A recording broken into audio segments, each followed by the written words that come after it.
할렐루야. 아멘. 네, 살아계신 하나님께서 오늘 이 거룩한 주일 하나님 앞에 나와 예배드리면서 영광 돌리는 저와 여러분들 가운데 하나님이 함께 하심을 믿고 주님께 먼저 감사와 찬양을 올려드립니다. 아울러서 하나님께 우리가 예배드림이 기쁨이 되고 하나님의 크신 은혜가 충만하게 임하는 또 체험하는 귀한 시간 되시기를 주님의 이름으로 축원합니다. 아멘.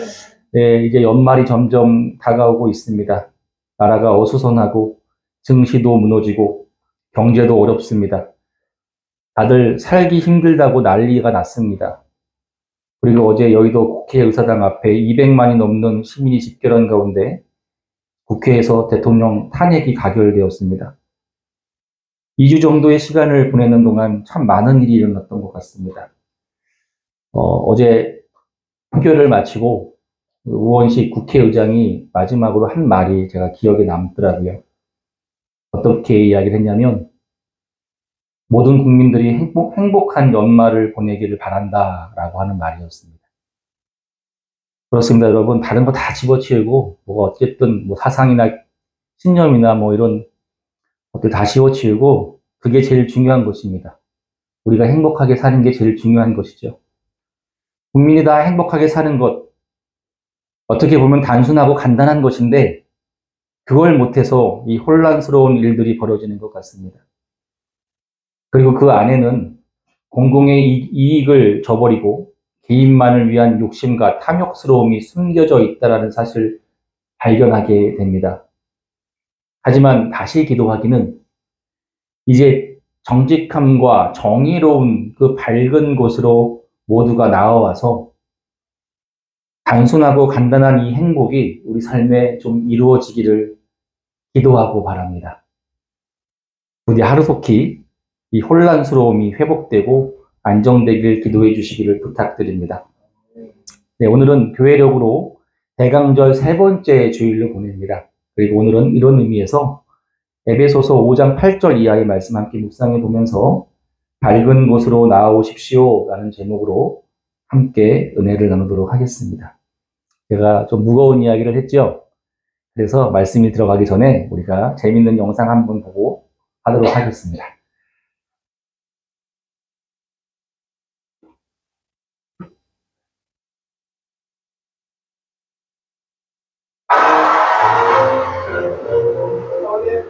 저희 레스토랑을 찾아주셔서 감사합니다. 별 말씀을? 저는 이 호텔의 지배인입니다. 수고해요. 어머니, 도대체 믿기지가 않아요. 우리 숯불 갈비집이 대박이 나서 어머니께서 100개가 넘는 프랜차이즈 회장님이 되시다뇨. 어머님은 제 삶의 멘토세요. 아가, 웃지 마라. 나보다 더 늙어 보이지 않니? 누가 우리 고부지간이라고 보겠어. 아가, 고생했다. 응? 아가 이제 하나만 기억해. 숯불 당근이죠. 고기 뒤집던 것도 잊어. 우리 삶이 그렇게 뒤집혀졌어. 아가, 우린 이제 부자야. 이 불을 누려. 네, 하여. 누리질 못했어. 어머니, 몸이 내 소리를 기억해요. 얼굴이 고생을 기억해요. 그래, 아가, 우리가 얼마나 개고생했니? 아가, 우리 누릴 자격 있어. 우리는 정말 누려도 돼. 우리 부자야. 이 불을 누려. 네, 반갑습니다. 어서 오세요. 우리 자격이 정말 너무 좋다. 너무 좋아. 너무 좋다. 너무 좋아. 어머니. 쏘리. 저기 고객행위 하던 습관이 남아있어서. 저기 쏘리. 미안해요. 내가 누리질 못했어요. 어머니, 저 괜찮으시다면 제가 주문이라는 걸 해보는 호사를 누려도 될까요? 그래, 주문을 누려. 주문 누려. 저기요, 여기 고기 2인분 같은 1인분으로 주문을 누리지 못했어. 이모. 그렇지. 고급지다, 고급져. 아까 이제 더 이상 우리가 이모가 아니야. 우리가 이제 이모를 부르는 입장이 된 거야. 고급지게 불러보자. 이모. 한번 넣어볼까? 이모. 삼촌이 왔어. 아, 세상에. 알바생은 잘 뽑았네요. 저희가 지금부터 주문을 누려볼 거예요. 아, 여기 고기 사진 있잖아요. 사진. 네. 왕갈비 2인분이랑 어머니가 비냉 하나, 물냉 하나, 식초 홍보는 넣어주세요. 아니 저희는 그런 아, 그리고 공깃밥 하나만 주세요. 공깃밥 시키면 된장찌개 그냥 주죠. 아가가! 된장찌개 그거 사야 될 거예요. 아니 저희는 그런 메뉴가 없고요. 이 여러 가지 스테이크와 각종 코스 요리가 준비되어 있습니다. 아, 쏘리. 미안해요. 아, 내가 주문을 드리지 못했네요. 그럼 여기 스테이크로 저희 3인분 같은 2인분 주세요. 어머니, 근데 저 탁자리에 행주가 자꾸 눈에 거슬러요. 여기는 셀프 서비스인가 봐요? 어머, 무식해. 아가! 물을 붙여서 닦아야 잘 닦이지. 그렇지, 검진까지. 옳지. 아유, 이 호텔 우리한테 배워야겠다. 언니, 자, 고급져? 스테이크 나왔습니다. 어머, 고마워요. 다시 해주십시오. 향이 너무 고급지다. 우리 고급진 스테이크를 한번 누려보자.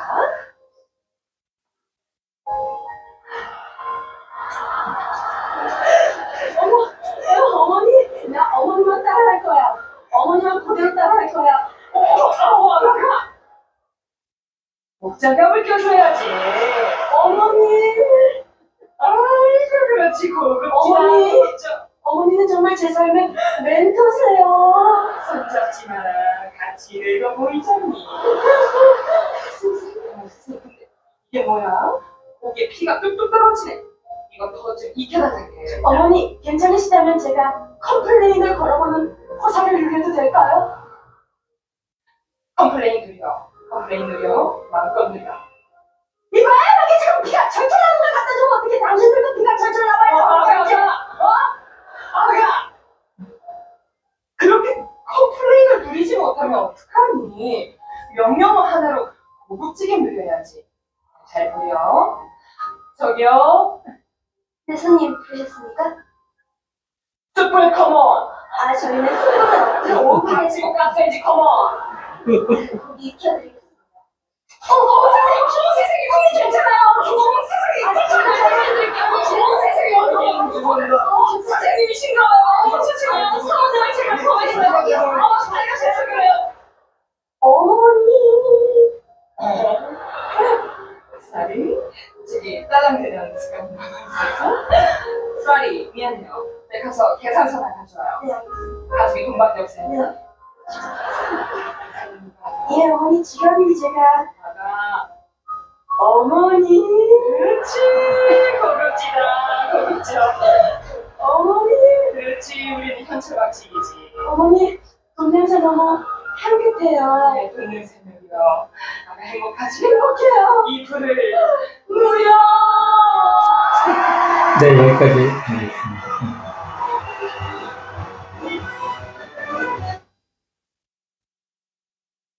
영상 재미있게 보셨습니까? 네. 사실 제가 이걸 말로 이렇게 표현을 이야기하려고 하다가 그냥 한번 보는 게 나을 것 같아서 한번 시청해 봤습니다. 뭐 다 아시겠지만 이 영상은 오래전에 개그 콘서트에 나왔던 누려라고 하는 코너입니다. 그리고 안타깝게도 우리 곁을 떠난 박지선이라는 개그우먼이 나왔던 코너이기도 합니다. 이 코너를 보면 어려운 상황에서 뒤늦게 이제 성공을 해서 회장님이 되고 재벌이 된 며느리와 시어머니가 레스토랑에서 호사를 누려보려고 하지만 어때요? 예전에 고생하던 시절의 습관을 아직 버리지 못하고 회장이 되고 재벌이 되어서도 그 부와 명예를 누리지 못하는 모습을 아주 재미있게 이렇게 표현하고 있습니다. 이 며느리를 보면 고급 레스토랑에 왔는데도 불구하고 고생하면서 장사했던 시절에 했던 그 행동들을 하면서 어머님 제 얼굴이 고생을 기억해요. 과거에 고생할 때 습관들을 버리지 못하는 그런 모습을 보입니다. 그러면 이제 시어머니가 이야기하죠. 아가 제발 이 호사를 좀 누려 하면서 웃음을 자아냅니다. 그런데 여러분 어떻습니까? 우리는 이 개그를 보면서 이들의 행동에 웃음이 나지만 사실은 현재 나아진 자신들의 상황을 누리지 못하는 모습이 있죠. 누리지 못하고 과거에 고생스럽던 삶에 여전히 얽매여 있는 모습을 보면서 사실은 재미있게 봤지만 굉장히 슬픈 이야기가 아닌가라고 하는 생각을 해보게 되어집니다. 이처럼 때때로 우리는 자신의 과거의 모습을 버리지 못하고 과거의 어떤 경험이나 과거의 상처 혹은 과거의 어떤 자신의 그 어떠함에 얽매여 살아가는 모습이 있습니다. 그래서 지금 여기 현재 자신의 삶을 제대로 누리지 못하는 모습도 있다라고 하는 것이지요. 그래서 어떤 사람들은 과거의 아픔 때문에 사람들이 많이 모이는 곳에 가지 않으려고 하는 사람들도 있어요. 어떤 사람들은 자신을 꽁꽁 싸매고 드러내지 않으려고 하는 그런 사람들도 있습니다. 그런 모습들을 보면 참으로 안타깝고 슬프기도 합니다. 오늘 본문에서 바울은요, 에베소 교인들에게 이야기를 합니다. 여러분들은 전에 어둠에 있었던 사람들이었는데 이제는 뭐가 됐대요? 주 안에서 빛이 되었습니다. 라고 이야기를 합니다. 그러므로 이제 빛의 자녀처럼 행동해야 됩니다. 라는 거예요. 에베소 교인들은 대부분이 이제 정통 유대인이 아닌 이방인들이었어요. 따라서 하나님을 모르고 살던 불신자들이었다라는 것입니다. 즉 그들은 과거의 죄로 말미암아 죽을 수밖에 없던 그 불신의 상태에 있었던 그런 사람들이었어요. 사탄에게 종노릇하던 그런 자들이었습니다. 이런 그들에게 바울은요, 예수님의 복음을 이렇게 전했고 많은 사람이 성령으로 거듭나면서 에베소 교회가 이렇게 세워지게 된 것입니다. 불신앙을 가진 자에게 이제 신앙을 가진 성도의 삶이 이루어지기 시작한 것이죠. 그리고 바울은 그런 그들에게 이제 어둠에서 있지 말고 밝은 곳, 즉 빛 가운데로 나오란 말을 그 에베소 교인들에게 하고 있는 것입니다. 바울이 이 말을 하는 이유는 뭐냐면 현재 에베소 교인들이 예수님을 믿고 신앙을 가지기는 했지만 아직도 그 이방인 시절 때, 아직도 예전에 신앙이 없을 때의 습관을 버리지 못하고 거기에 그냥 얽매여서 살고 있기 때문이었던 거예요. 바울은 그것을 안타까워하면서 얘들아 예수님을 믿고 그 안에 얼마나 생명이 있고 기쁨이 있고 평안이 있는데 왜 누리지를 못하니 좀 누려라고 이야기하면서 이 글을 그들에게 쓰고 있는 거예요. 그런데 이런 모습은 사실 오늘날 예수를 믿는 많은 사람들의 모습에서도 나타나고 있는 모습입니다. 많은 사람이 예수님을 알고 또 교회를 다니고 예수님을 믿는다라고 이야기를 합니다. 그리고 예수 안에 있는 생명, 그리고 천국 소망으로 인한 기쁨이 있고 주님을 따르는 그 삶 가운데 그 삶의 풍성함이 있다는 사실을 듣고 알고 있습니다. 따라서 저마다 예수 안에서 누리는 기쁨과 평강이 자기의 삶에서도 이렇게 누려지기를 소망하죠. 그런데 뭐가 문제입니까? 뭐가 문제예요? 예수님 안에 있는 그 좋은 것들을 우리가 교회를 다니고 예수를 믿는다고 하면서도 잘 누리지 못하고 있다는 것이지요. 바울은 오늘 본문 9절에서 이렇게 이야기합니다. 빛의 열매는 모든 착함과 의로움과 진실함에 있다라고 이야기를 합니다. 그리고 많은 사람이 밝은 곳으로 나와 살아갈 때 이런 빛의 열매들을 누리고 살 수 있다라고 말을 하고 있습니다. 곧 모든 착함과 의로움과 진실함에 그것들이 있는데 그렇게 살아갈 때 그걸 누릴 수 있다라고 하는 것이죠. 그걸 통해서 우리는 세상을 아름답게 만들어갈 수 있고 또한 우리의 모습도 아름답게 변화되어질 것입니다. 그리고 예수님을 믿는 믿음 안에서 기쁨과 평강을 누리는 삶을 살게 될 것입니다. 그럼에도 불구하고 많은 크리스천들이 예수님을 믿을 때 이런 열매들과 아름다운 삶, 그리고 기쁨과 평강 같은 것들을 누리지 못하는 삶을 살죠.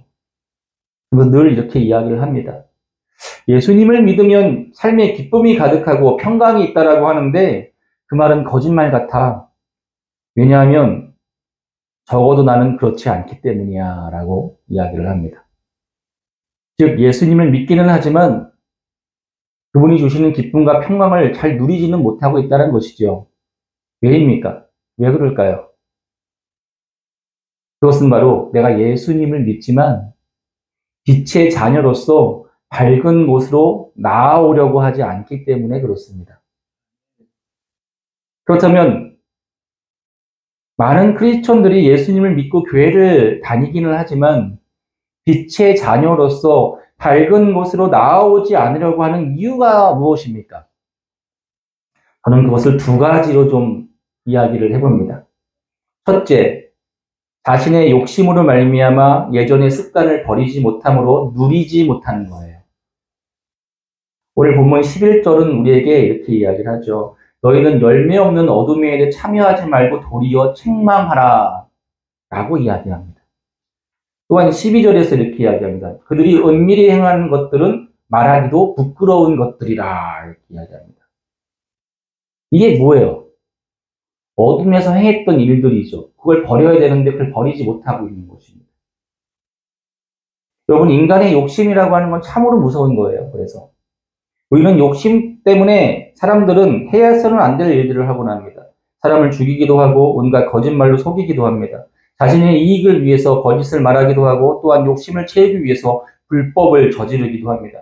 때로는 육체의 욕망을 채우기 위해서 짐승만도 못한 일을 범하는 사람들도 있습니다.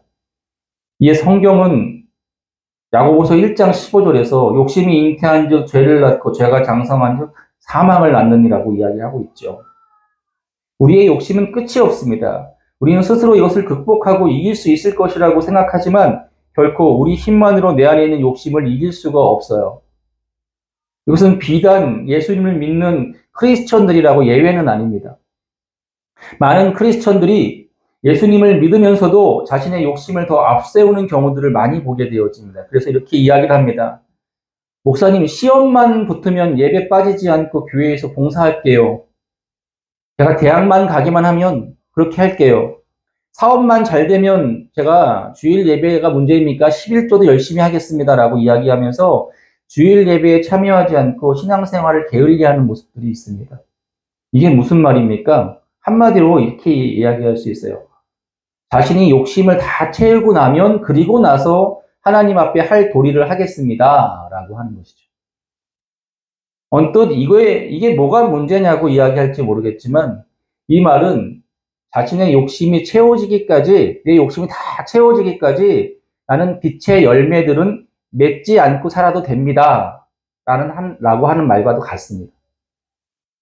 그리고 자신의 욕심이 채워지기 전까지는 밝은 곳으로 나오기를 잠정적으로 보류하겠습니다 라는 말이에요.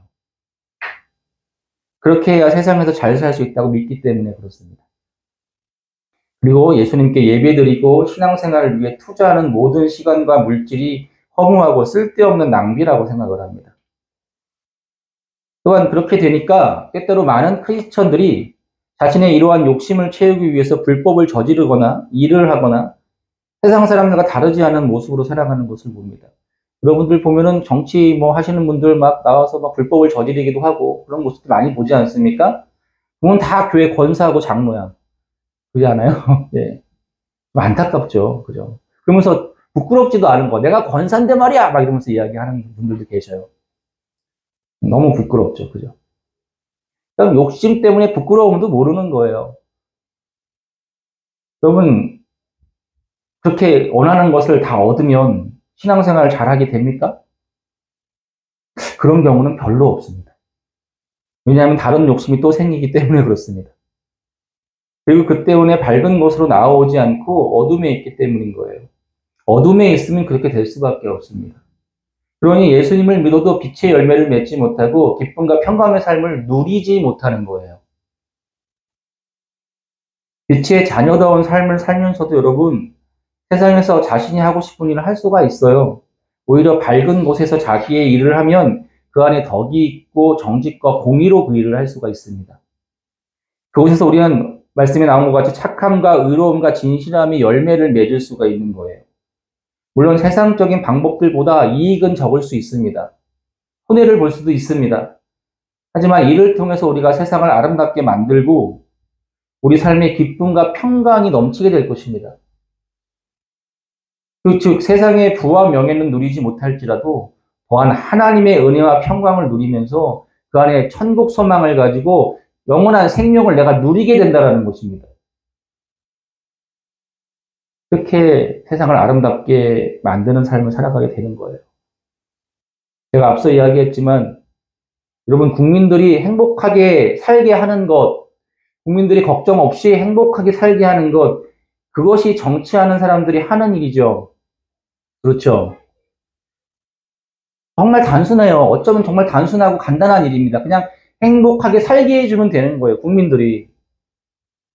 근데 이 간단한 일을 하지 못하는 이유가 뭡니까? 그 일을 하는 사람들이 자신의 욕심 때문에 밝은 곳으로 나아오려고 하지 않습니다. 다 뒤에서는 그 어둠의 일들을 하고 있잖아요, 그들이.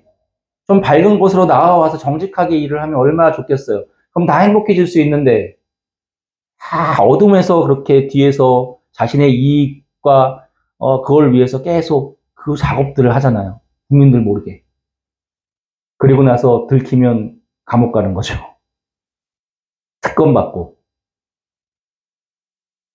그렇게 밝은 곳으로 나오려고 하는 사람이 아무도 없기 때문에 그래요. 그렇게 자신의 이익이 우선이 되니 국민들이 누려야 할 그 행복을 누리지 못하는 일이 벌어지는 거 아니겠습니까? 사랑하는 여러분, 우리는 이런 오류를 범하지 말아야 합니다. 여러분, 부디 어둠 속에서 자신의 욕심을 이루기 위해 밝은 곳으로 나아오지 않는 자가 아니라 하나님 나라를 위해서 자신의 욕심을 내려놓고 밝은 곳으로 나와서 더 아름다운 모습으로 하나님께서 주시는 그 생명 가운데 은혜와 기쁨과 평강 가운데 아름다운 천국의 삶을 누리는 저와 여러분들 되시기를 주님의 이름으로 축원합니다. 두 번째로, 많은 크리스천들이 예수님을 믿음에도 불구하고 밝은 곳으로 나아오지 못하고 빛된 자녀로서의 삶을 살지 못하는 이유는 과거의 죄와 아픔, 그리고 과거의 상처가 너무 크기 때문에 그렇습니다. 많은 크리스천은 생각합니다. 밝은 곳으로 나아가면 내가 가지고 있는 죄와 상처, 그리고 아픔이 드러나게 될까봐 두려워합니다. 그냥 숨기고 싶은 것이 너무나도 많은 거예요, 내 안에. 더러운 것들, 내 안에 있는 더러운 것들, 내 안에 있는 상처들, 아픔들. 그래서 그냥 어둠에 있고 싶어 합니다. 여러분, 은둔형 외톨이라는 소리 들어보셨죠? 그런 삶을 사는 거예요. 그런 사람들이 왜 은둔형 외톨이로 삽니까? 세상과 소통하는 게 싫은 것입니다. 병들게 되어진 거죠. 그래서 교회에 와서도 사람들과 접촉하려고 하지 않고 그늘진 곳에 혼자 이렇게 있기를 좋아합니다. 그리고 세상과 하나님 사이에서 갈등하면서 힘든 삶을 살아갑니다. 그렇게 되니까 예수님을 믿어도 예수님께서 그에게 베푸시는 은혜와 평강의 삶을 누리지 못하는 거예요. 그래서 때때로 그들은 예수님을 믿지만 예수님께 위로를 받기보다는 세상의 것에 의존하는 삶을 살게 되어집니다. 어떤 사람들은 예수님을 믿지만 여전히 술에 취해 시간을 보내기를 좋아하고, 어떤 사람들은 게임이나 도박 등으로 위로를 얻으려고 합니다. 그리고 훌쩍 어디론가 여행을 떠나는 것으로 위로를 얻으려고 하고, 친구들과의 관계 속에서 혹은 세상의 다른 것들로 내가 위로받기를 바랍니다. 그리고 그것이 잠시 동안 자신에게 위로를 주기 때문에 내가 예수를 믿지만 그 어둠에서 나아오려고 하지 않고 있다라고 하는 거예요. 그리고 빛의 자녀로서 살아가는 것에 대해서 부정적입니다. 거기에 별로 관심이 없습니다. 그가 오직 예수님을 믿는 이유는 자신이 정말 어떤 것에도 위로를 얻지 못할 때 비로소 의지할 대상으로 남겨둔 보험과도 같은 것으로 예수님을 믿는 거예요. 하지만 우리는 기억해야 됩니다. 예수님은 우리에게 아무것도 남겨지지 않았을 때 비로소 의지하는 보험과 같은 분이 아닙니다. 그분을 믿음으로 우리의 모든 것이 변하고 과거의 어떤 모습이든지 그것조차도 변화시키시고 용서하시고 치유케 된다는 사실을 굳게 믿어야 할 줄로 믿습니다. 예수의 십자가는 값싼 은혜가 아니에요. 여러분의 모든 삶의 문제를 해결하고 여러분의 모든 죄악들을 해결하실 수 있고 여러분을 지옥에서 건져서 천국으로 이끌 수 있는 십자가예요. 그걸 왜 우리는 모르십니까? 우리가 어떻게 해야 됩니까? 우리가 우리의 죄를 진심으로 회개하고 우리의 상처받은 심령과 마음을 주님 앞에 온전히 내려놔야 되는 것입니다. 요한일서 1장 9절은 우리에게 이렇게 이야기를 하죠. 만일 우리가 우리 죄를 자백하면 그는 미쁘시고 의로우사 우리의 죄를 사하시며 우리를 어떻게 모든 불의에서 깨끗하게 하실 것이요. 라고 말해줍니다. 또한 고린도후서 5장 17절은 우리에게 이렇게 이야기하죠. 그런즉 누구든지 그리스도 안에 있으면 뭐래요? 새로운 피조물이라. 이전 것은 지나갔으니 보라 새 것이 되었도다. 사랑하는 여러분, 내가 죄가 많다고, 내 안에 상처가 많고, 내 안이 막 썩어 문드러졌다고, 너무 부족해 보이고 너무 처량해 보인다는 생각 때문에 밝은 곳으로 나오기를 주저하는 자들 되지 마시기를 바랍니다. 우리가 예수님을 믿고 거룩하게 되는 회개를, 그리고 내려놓음의 기도를 통해서 빛의 자녀로서 밝은 곳으로 나와 살게 된다면 하나님께서 여러분을 완전히 변화된 삶으로 살게 만드실 것입니다. 그리고 그 안에서 우리는 비로소 뭘 누리게 됩니까? 기쁨과 평강을 누리게 될 줄로 믿습니다. 사람들은 밝은 곳으로 나올 때 자신의 아픔과 상처 그리고 죄악이 드러날까 두려워합니다. 그래서 나오려고 하지 않죠. 하지만 예수님은 이미 그것들을 알고 계세요. 그로 말미암아 오히려 그것들을 말미암아 더 아름답게 만드시는 줄로 믿습니다. 오늘 본문 13절에서 14절은 이렇게 이야기해요. 그러나 책망을 받는 모든 것, 여러분이 책망받을 만한 그 모든 것은 뭐예요? 빛으로 말미암아 드러나나니, 드러나는 것마다 뭐래요? 빛이니라. 그러므로 어떻게 하래요? 잠자는 자여 깨어서 죽은 자들 가운데서 어떻게 하래요? 일어나라. 그리스도께서 어떻게 한대요? 너희에게 비추시리라. 이 말씀 너무 은혜롭지 않습니까? 우리가 어둠에 있을 때 우리가 책망받아야 할 것들이 빛 가운데서 드러나면서 그것들이 우리를 부끄럽게 하고 힘들게 만들 거라고 생각하지만 성경은 이렇게 이야기해요. 그게 너희를 힘들게 만드는 게 아니야. 너희 착각이야. 드러나는 것마다 뭐래요? 빛이니라. 그렇습니다. 여러분, 하나님 앞에서는 아무것도 아니에요, 그거. 그리고 밝은 곳으로 나오는 저와 여러분 가운데 하나님께서 그렇게 역사하실 줄로 믿습니다. 여러분, 겨울이 지나고 봄이 왔음에도 불구하고 창문을 꼭꼭 닫아두고 전기장판을 켜고 오리털 이불을 덮고 보일러를 켜놓고 겨울처럼 생활을 한다면 어떻게 얘기하시겠어요, 여러분? 봄이 왔는데 아직도 그렇게 살고 있어. 그럼 뭐라고 얘기하시겠어요? 정신 나간 사람이라고 이야기하겠죠. 봄이 왔다면 이제 창문도 활짝 열고 활기찬 생활을 해야 되지 않겠습니까? 마찬가지로 이제 우리 삶에 예수님이 주인 되셨다면, 우리가 예수님을 주인으로 모셨다면, 나의 주인이 되십니다. 주님은 모셨다면, 여러분은 어둠의 자녀가 아니라 빛의 자녀가 된 것입니다. 오늘 에베소 교인들에게 너희가 예전에는 어둠의 자녀였더니 이제 빛의 자녀가 되었다라고 말하고 있잖아, 바울이요. 그죠? 똑같아요. 그러면 우리가 빛의 자녀가 되어서 어떻게 얘기했어요? 어둠에 있지 말고 밝은 곳으로 나와야 되지 않겠습니까? 예수님을 믿는다고 하면서 언제까지 자신의 욕심 때문에 혹은 과거의 죄와 상처 때문에 그 어둠에 거하고 있을 겁니까? 왜 우리는 이런 것들 때문에 예수님께서 우리에게 주신 기쁨과 평강의 삶, 즉 주님 안에서의 그 풍성한 삶을 누리지 못하고 살아갑니다.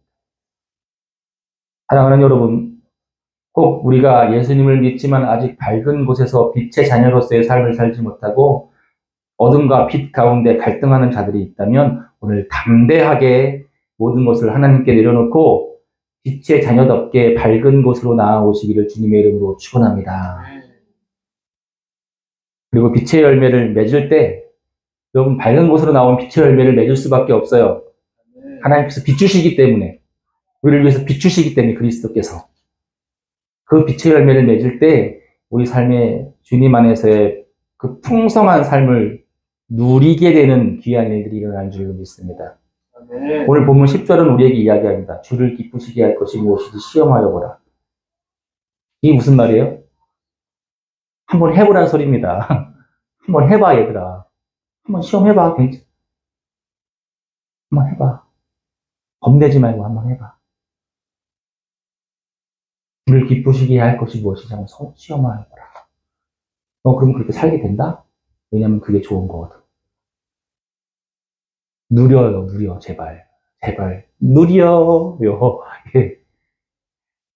그렇습니다. 사랑하는 여러분. 주님이 기쁘시게 할 일이 무엇인지 밝은 곳으로 나오십시오. 그리고 한번 빛의 자녀로서의 삶을 살아보시기를 바랍니다. 그리고 그 삶을 누리십시오. 제가 확신하건대 여러분 그것이 여러분의 삶을 풍성하게 만들 겁니다. 그것이 여러분의 삶을 아름답게 만들 거예요. 그것이 여러분의 삶을 정말 그 가운데 기쁨으로 충만하게 만들 겁니다. 여러분, 우리 같이 한번 해볼까요? 그 삶을 누려. 예, 예. 기도하시겠습니다. 하나님 아버지.